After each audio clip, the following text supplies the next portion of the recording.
So what is your favorite children's book and why? Okay, that's a hard one. Yeah, I know, there's so many. That's a hard one because I love Patricia Polacco and Jan Brett. Those are my favorite authors. And Patricia Polacco obviously is from Michigan, so that's another good connection. And she's also somebody who is not from the United States originally, so that's a whole nother, inclusive kind of connection that you can make with the kids about people and where they're from and their cultures. And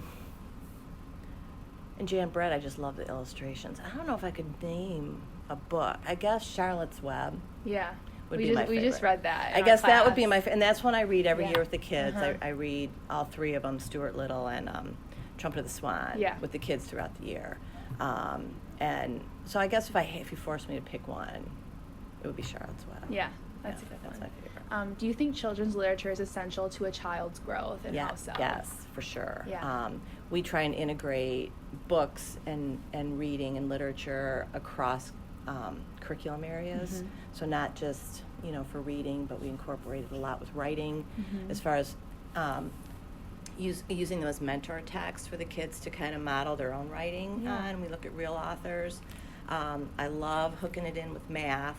That sometimes is a little trickier to connect, but there are a lot of books now on math with shapes and geometry and counting and that kind of thing. So I really try and incorporate books across curriculum.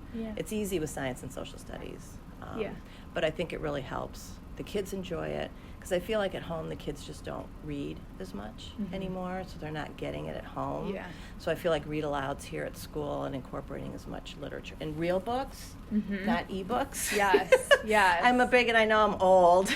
No. But I'm a big fan of having kids have a real actual book in their hands and not a tablet. Right. I agree. Do you think adults can benefit from children's literature? Yeah, for sure. I do. I think, every time I read a book, I kind of, even though I've been doing it forever, I feel like I get more out of it. I kind of look at books now through like writerly eyes. When I'm teaching the kids writing, and I never really, when I picked up a book, thought about it as how the author created the story. I looked at it more as what was in the story, the storyline, but not what went into creating that story. So, and I think it's just a neat time for parents to connect with their kids. Reading a book.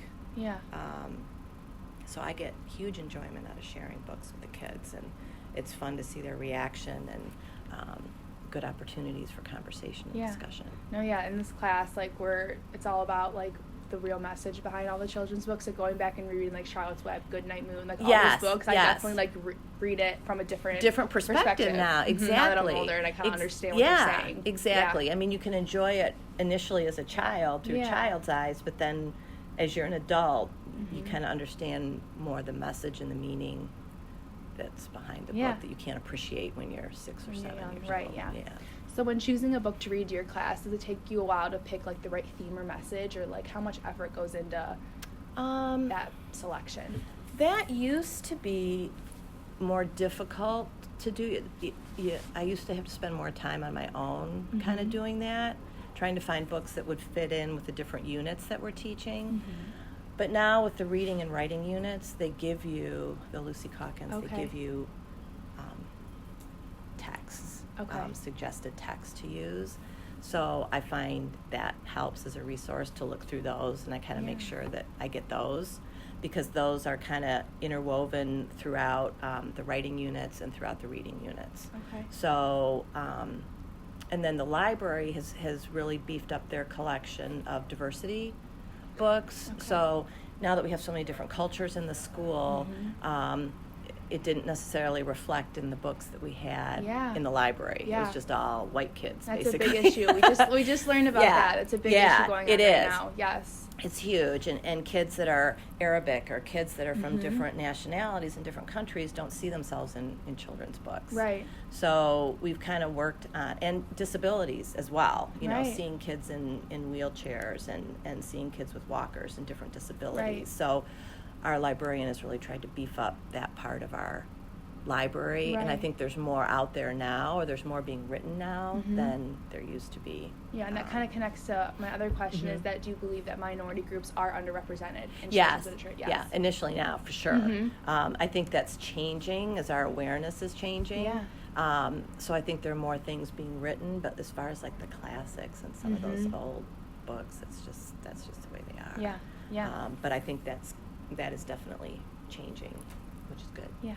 So you've been teaching for many years. Yes. Do you see a difference in children's books from 10 years ago compared to today? Or do you see, like, the classics still lingering? It's funny because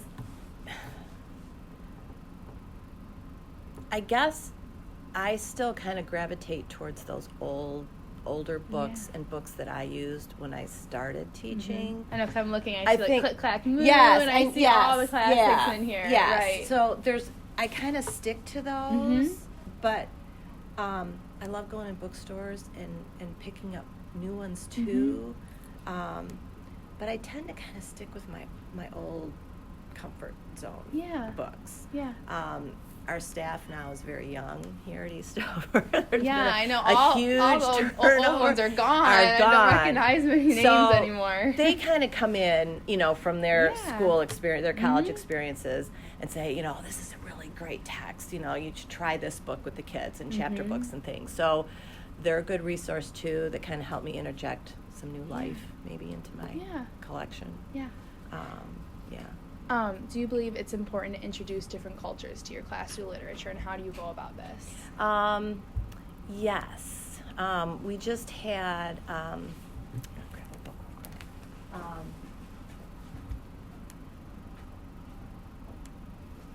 have a committee here at school that focuses on the culture piece of school and things that we kind of need to be aware of in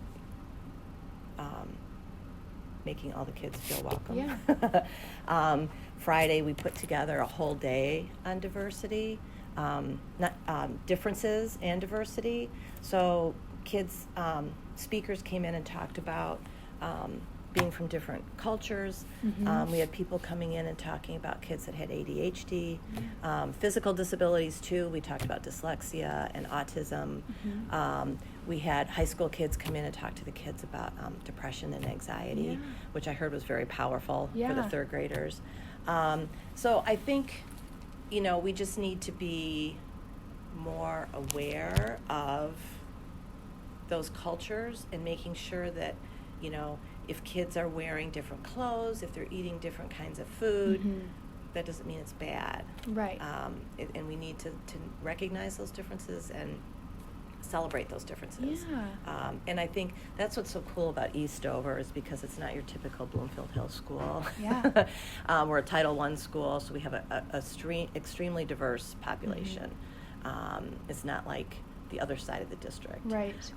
So I think the kids here grow up with a better appreciation of seeing different colors of skin, different cultures, different backgrounds, different holidays, different celebrations, which is something that I've really liked about Eastover. Yeah, and it's important because once you even get into middle school, high school, college, it's just all diverse and all different cultures. Is. And it's important to get the understanding right now. Yeah, it is. At a young age. And I didn't get that. Like when I went through the schools here in Bloomfield, everybody was the same. Yeah. You rarely had an African American person. Everybody was white. Yeah. And now that has just really changed a lot. And for good. And here at Eastover too, we have different economical levels. We have families that are that are free and reduced lunch. So we qualify as being a Title I school, which people always think is odd in Bloomfield. That, what do you mean you have kids that can't, buy their own lunch? Right. So that's another diversity here that kids see that not everybody has that, golden spoon in their mouth. What kinds of topics or messages would you like to see brought up in children's literature that maybe haven't been brought up in the past? That's a hard one. I think something now that's kind of new is like all the transgender kinds of issues. Having two mom parent families or two dad families, the whole gay and lesbian kind of thing, because there are families that go through here where there are two moms or there are two dads or there are kids that identify as the other sex than what they are. So I think there needs to maybe be more push and emphasis on maybe introducing some of those topics at a level, which is hard, I would think. For sure. But I think that's kind of another thing that's kind of emerged recently that at least I'm not aware has been addressed in books. I agree. Do you believe children should learn about heavy or sensitive topics through children's literature at a younger age, or do you think that should be kind of left for when they're a little older? I think if it's done appropriately, like some of those topics of, transgender kids and gay and lesbian and just the word gay, I think it helps the sooner you kind of can address those issues and kids can kind of see that it's okay. Yeah. It's nothing that's weird and a lot of that too comes from their parents at home. Yeah. So at school here, if we can kind of push the message that, to be more accepting of others and that there are families, units that are different than their own, that's still okay. It's not weird or it's not different. So I think, yes. I think, the earlier, the better. And that's what I like about Eastover is because the kids come across it all the time. They see kids that are deaf. They see kids with horrific physical disabilities and handicaps. I think early the better for everything. Yeah, seriously. Then you don't grow up being so rigid and sheltered. Exactly. Do you find children still looking forward to reading real books in this age of technology? Yeah, I do. Okay. I do. I do feel like they enjoy, like when they get new books in their book boxes. On Mondays we shop for books, so they enjoy going through here and being able to choose their own books. They do enjoy the iPads. We use Epic books on the iPads, and the kids do enjoy that. So during Reader's Workshop, the kids have to read the traditional, books. But during Dear Time, the kids can take the iPads out and they can read on Epic. And there are good books on Epic, and for some kids that encourages them to read more so than picking a book. Right. So from that standpoint, I think that's okay. Yeah. I think you need a balance. With technology now, the kids have the capability of having books read to them. So for those kids that are struggling with reading, they can still enjoy a book even though it's being read, to them. Yeah.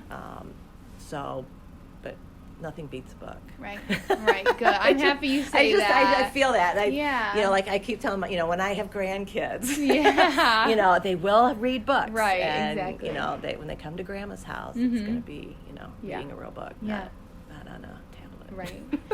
Right. Do you find that children's books reflect societal issues? Or that society influences what children's books are being published? I think that was true early on, like tradition in the beginning, because really when you look at literature and children's books, it's all the mom, dad, boy and a girl, everything's fine kind of a thing. Right. But I think as we've become more aware that we need to do a better job of representing society better. I think there's probably still issues with publishers and things where they probably shy away from things that might be a little more controversial, maybe, especially for kids. Yeah. We have parents that will take issues with sometimes the books in the library just because of language or even the Junie B. Jones books, the language in the Junie B. Jones books, because she doesn't use proper grammar. Right. That's have been a bad around example. forever. They have been, and the kids love them. Right. Boys, girls love them. Favorite. They're funny. My favorite book. Right. And I'm drawing a blank because I know that there have been some. Mrs. Galley would be a good one to talk to. Yeah, I know. I thought about Mrs. Galley. She's never here early in the morning, know. though. But she would be a good one to see what, because I know she's always talking about, parents complained about this, having this in the book, and whether it's dating or it's a kiss or a hug or something like that parents like, our kids should be reading these kinds of things. Right.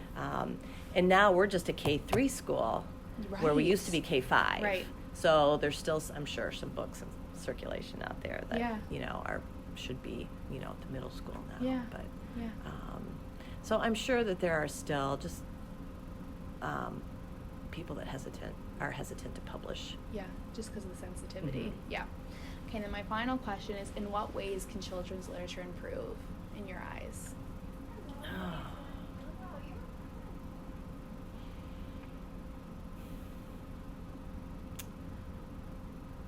I guess just being more inclusive and being more diverse. Yeah. Kind of a lot of things that we've talked about. Mm-hmm. You know, you never used to see books like this with, right. you know, different colors of skin, mm-hmm. different clothing, mm-hmm. You know, kids in wheelchairs. So I think we're kind of trending in the right direction. When was this book published? All Are let's Welcome see. Here?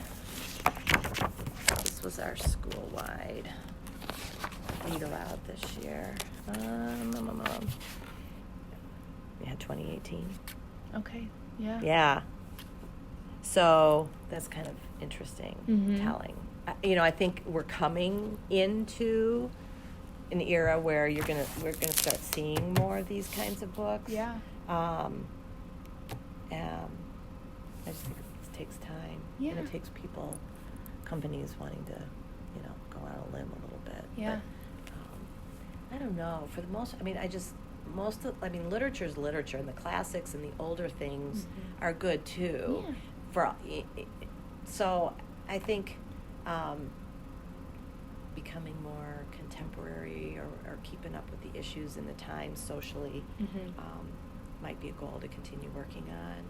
But there's just so much you can get out of stories. Yeah. I mean, even little board books, the Kevin Hankey's board books we use for teaching small moments in Writer's Workshop because, and the kids are like, oh, this is a baby book. And I'm like, but it's a small moment. It represents one thing, you know, a time when a child did one thing. Yeah.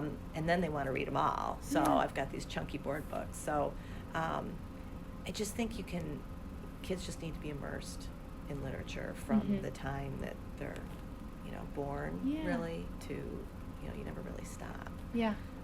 And I think now family life has changed so much, and parents are busy and kids are busy that, you know, I don't think kids read at home as much as they used to, which is kind of sad. Yeah, I agree. Mm-hmm. Yeah. Yeah. Well, thank you so